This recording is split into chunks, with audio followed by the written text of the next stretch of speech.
Trastorno bipolar y sexualidad. Es uno de los temas más novedosos en el terreno de la salud mental, aunque haya existido desde hace mucho tiempo. Los griegos hablaban de personas melancólicas y de coléricas, pero es hasta épocas recientes que se le denominó como trastorno bipolar o trastorno afectivo bipolar, y querámoslo o no, se puso de moda. Se afirma que gente como Abraham Lincoln, Winston Churchill, Ernest Hemingway y Francis Ford Coppola lo padecieron. Pero tampoco resulta raro escuchar de manera muy discreta: fulanito de tal de seguro es bipolar porque... En ocasiones, aquellos pacientes diagnosticados como deprimidos, luego de tomar antidepresivos, cambiaban dramáticamente, pues de estar llorando a mares y hablar solo para decir que deseaban dormir o que se suicidarían, se transformaban. Sus familiares, al verlos llenos de energía, se entusiasmaban al considerarles curados. La pila y la irritación los desbordaba. Ahora sabemos que ese exceso de actividades, esa fuga de ideas, esos delirios de grandeza y de inmortalidad, eran parte de lo que se denomina manía. En 2007, el doctor Ignacio Ruiz, psiquiatra mexicano especialista en esta enfermedad, mencionó: el más común es el tipo 1, que se distingue porque los pacientes sufren depresiones severas en algunos momentos y en otros se van al extremo opuesto, se vuelven verbomotores, irritables, con ideas de grandeza que los llevan a realizar grandes negocios o compras excesivas que en ocasiones los conducen a situaciones económicas críticas. Fin de la cita. Pero todo eso puede controlarse si se diagnostica a tiempo. En la actualidad se cuentan con mejores elementos para llegar a un buen diagnóstico. El doctor Eduard Vieta, de la Universidad de Barcelona, habló de la parte sexual. Hay tendencia a la hiperactividad y la euforia, que suelen acompañarse de un aumento del deseo sexual y en ocasiones de cierta desinhibición y promiscuidad. Por el contrario, en las fases depresivas existe una disminución del deseo y la práctica sexual. Fin de la cita. Los profesionales de la salud ya contemplan más estas probabilidades y por ello los pacientes reciben una mejor atención. El médico en su consultorio dedica muchas horas para tratar de hacerles entender a los familiares que el comportamiento sexual del paciente, aunque les parezca increíble, fue involuntario. Por más que lo expliquen de diferentes formas, resulta difícil convencerles de que la enfermedad y no la voluntad del paciente es la principal causante de ese tipo de conductas. De nueva cuenta, la ignorancia se hace presente, pues solo cuando la gente ha estudiado y comprendido de qué se trata este trastorno, entenderá que la impulsividad inconsciente lleva a los pacientes a no medir las consecuencias de sus actos durante los episodios de hipomanía y menos aún en los de manía.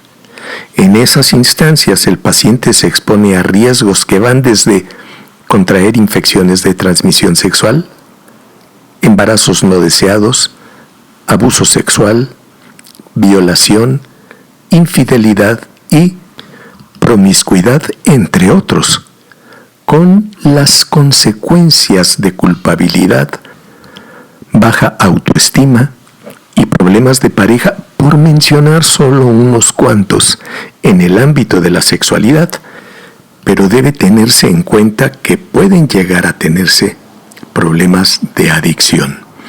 Al mencionar abuso sexual o violación, no se piense que solo él o la paciente puede ser la víctima, porque igual es factible que sea la parte agresora, y eso implica la comisión de un delito. de modo que por ello es de vital importancia contar con un tratamiento integral que prevenga la aparición de los estados de manía.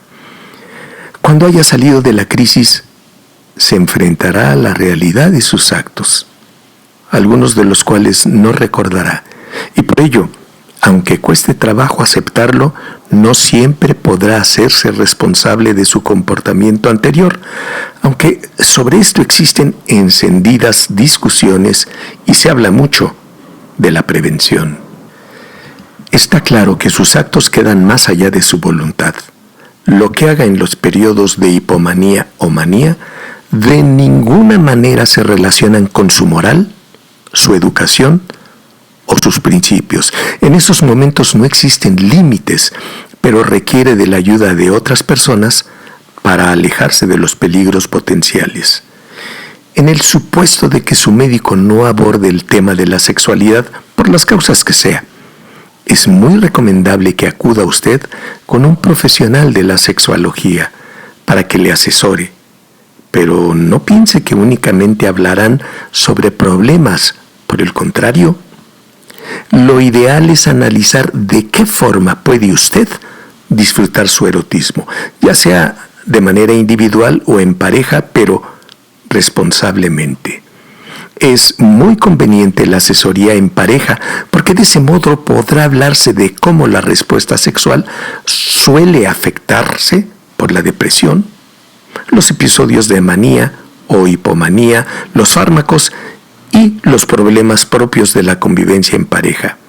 Con respecto a los medicamentos, habrá algunos que ocasionen disminución de la respuesta sexual en todas sus fases, es decir, pueden disminuir el apetito sexual, lo mismo que la lubricación vaginal o la erección, retardar la eyaculación e incluso producir anorgasmia, esto es, la incapacidad de tener orgasmos. La mayoría de las veces, cuando se deja de tomar el medicamento, desaparece la disfunción sexual. Pero no se trata nada más de abandonar la medicina. Será el médico quien diga cómo se hará y realizará los ajustes pertinentes.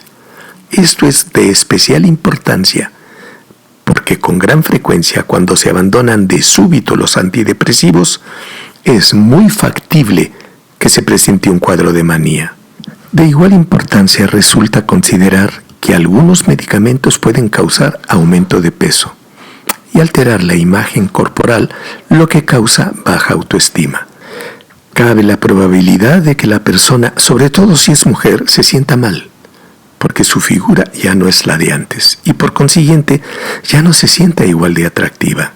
En términos generales, la mayoría de la gente tiende a pensar que lo característico en este padecimiento es un estado de hipersexualidad. Casi nunca piensan que puede irse al otro extremo, es decir, a la abstinencia más pronunciada. Tome en cuenta que cuando los pacientes cumplen con el tratamiento farmacológico al pie de la letra, evitan el consumo de estimulantes, cuidan tanto sus hábitos alimenticios como los de sueño y asisten a psicoterapia, es muy probable que mantengan alejados los estados depresivos y los de manía. En este padecimiento, como en otros, existen algunas diferencias genéricas. Por ejemplo, es más factible que ellos tengan problemas de adicción y ellas con los alimentos. He aquí algunas mujeres que tuvieron este padecimiento: Virginia Woolf, Emily Dickinson, Anne Sexton y Sylvia Plath, entre otras. Considero que hay obras literarias que nos pueden aproximar a personajes que pudieron haber padecido trastorno bipolar. Por ello les invito a sumergirse en una de las grandes novelas de todos los tiempos, Crimen y Castigo, de Fedor Mikhailovich Dostoyevsky, donde describe la vida de Rodion Romanovich Raskolnikov.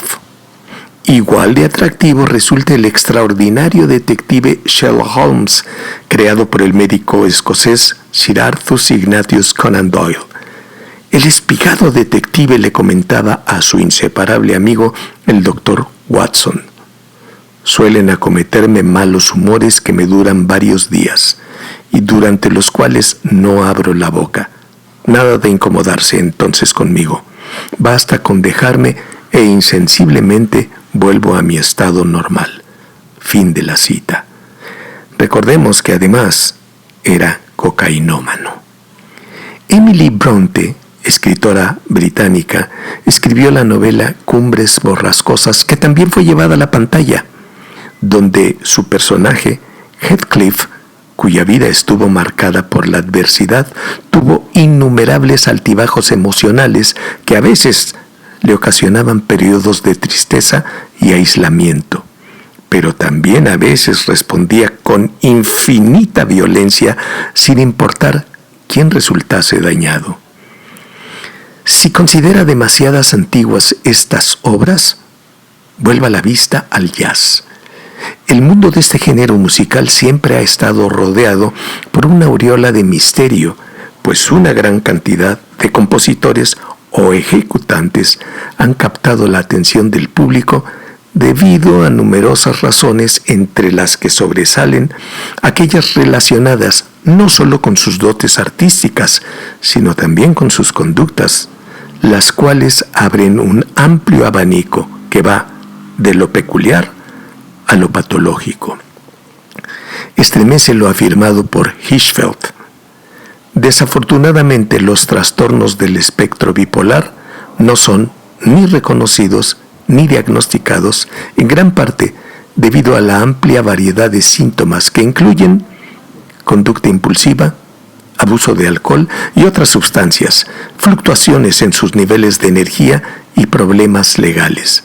Estos problemas con frecuencia no se atribuyen al trastorno bipolar. Las consecuencias de la dilación y el mal diagnóstico pueden ser devastadoras. Fin de la cita. Charlie Parker Bird es considerado como el más extraordinario saxo alto que ha existido y como el mayor improvisador de jazz de todos los tiempos. Sus seguidores querían imitarlo hasta en el consumo de heroína. Tuvo 2 intentos de suicidio y murió a los 35 años, aunque en el certificado médico anotaron edad aparente 60 años. Llama la atención que alguien tan creativo haya realizado tantas cosas en pro de su destrucción. Vale la pena escuchar Summertime, Night and Day y Anthropology, entre muchas. Thelonious Monk, pese a no haber estudiado música, fue un espléndido y prodigioso pianista. Su biógrafo Kelly señala: aunque tomó más de 2 décadas antes de que los doctores diagnosticaran correctamente a Monk como bipolar, ya había comenzado a exhibir los síntomas clásicos del desorden, y los síntomas ocurrieron más frecuentemente en los años siguientes. Fin de la cita. En 1972 su vida dio un giro impresionante y se enclaustró en un mutismo que duró cerca de 10 años. Poco antes de morir, dijo algo que podría haber encajado en su epitafio: soy famoso, pero no más que una perra. Fin de la cita. Algunas piezas que vale la pena escuchar son Blue Monk, Round About Midnight y Straight No Chaser. John Francis Anthony Pastorius, Jaco Pastorius, como varios extraordinarios músicos, también fue autodidacta. Se desempeñó como bajista, arreglista y compositor. Popularizó el bajo eléctrico sin trastes. Es innegable que le dio una nueva vida a este instrumento que tradicionalmente se consideraba como de simple acompañamiento. Se convirtió en el primer y máximo solista del bajo eléctrico. Diagnosticado como maníaco depresivo, dejó el tratamiento porque, según él, le entorpecía los dedos y no podía componer. Spencer comentó: desafortunadamente su carrera estuvo marcada por conductas bizarras como resultado de su psicosis maníaco-depresiva y el abuso del alcohol. En una de las tantas ocasiones en que vagabundeaba, se molestó porque no lo dejaron entrar a un bar. El guardaespaldas del local le dio tal golpiza que falleció unos días después a la edad de 36 años. Algunas de sus mejores piezas son A Portrait of Tracy, The Chicken, Bass Solo Montreal Jazz Festival 80s. La sexualidad de los jazzistas antes citados durante las fases de manía fue errática y compulsiva, pero además sus adicciones les hicieron vivir en un mundo a todas luces destructivo. Algunos tips. 1. Resulta de fundamental importancia aceptar mi condición, lo cual no significa que me resigne a esperar a ver cómo evoluciona. 2. Acudir en busca de ayuda profesional, pero más que nada, de un especialista. 3. Tan pronto se establezca el diagnóstico, seguir el tratamiento y tener presente que en ocasiones es hasta después de varios intentos que se encuentra el mejor. 4. Resulta indispensable informarse completamente lo que implica tener trastorno bipolar. 5. Tener bien claro cuáles son los principales síntomas. 6. Adquirir conocimientos actualizados servirá para erradicar falacias y es muy recomendable compartirlos con las personas más cercanas. 7. Dado que durante los estados de hipomanía o manía se pueden adoptar conductas riesgosas, me pondré de acuerdo con gente de mi entera confianza para que me lo señalen y hagan lo conveniente para no correr riesgos. 8. Hablarle a mi pareja de la enfermedad y proporcionarle el material adecuado para que la conozca lo más a fondo posible. 9. Responsabilizarme de la forma como sigo el tratamiento y no esperar a que otros lo hagan por mí. 10. Llevar una bitácora respecto a mi conducta servirá para conocerme mejor. Podré identificar anomalías o ciclos y a mi médico le ayudará a tener un mayor conocimiento de mi caso. El trastorno bipolar es una enfermedad que puede tener graves consecuencias si pasa desapercibida, pero en la actualidad se cuenta con herramientas que permiten su identificación y además existe una gran cantidad de estrategias para hacer más llevadera la vida del paciente y de la gente que le rodea. En términos generales, puede decirse que ya no hay excusa para sufrir el trastorno bipolar. Es preferible asumir que se puede vivir mejor, pero esto requiere hacerse responsable de uno mismo. Y no lo olviden, ojalá pronto volvamos a coincidir.